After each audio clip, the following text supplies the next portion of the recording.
அஸ்ஸலாமு அலைக்கும். சூப்பரான சிக்கன் சுக்கா எப்படி பண்ணலாங்கிறத பார்த்துடலாம். ஃபுல் வீடியோவில் இன்க்ரீடியன்ட்க்கு உண்டான அளவு எல்லாமே இருக்குது. இதோட டேக் பண்ணுறேன், கண்டிப்பாக பார்த்துக்கோங்க.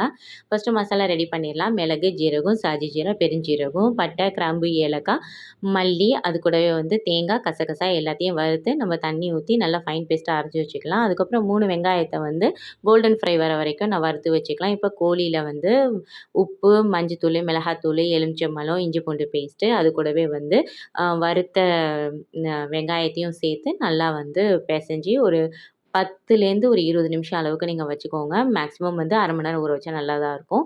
இது கூடவே எண்ணெய், நெய் சேர்த்து, ஜீரகம், பெருஞ்சீரகம் சேர்த்து, அரைச்ச மசாலாவையும் சேர்த்து, இப்போ ஊற வச்சிருந்த கோழியும் சேர்த்து நல்லா ஹை ஃப்ளேமில் வச்சு நல்லா வேக வைங்க. அது கூடவே 1/4 டம்ளர் அளவு தண்ணி சேர்த்து லோ ஃப்ளேமில் வச்சுட்டு நல்லா மசாலா செட் ஆகுற வரைக்கும் சுண்ட சுண்ட நல்லா வதக்கிக்கலாம். மேலே மல்லிக்கீரை போட்டு எடுத்தால் சூப்பரான சுக்கா ரெடி. கண்டிப்பாக ட்ரை பண்ணி பாருங்கள். தேங்க்ஸ் ஃபார் வாட்சிங்.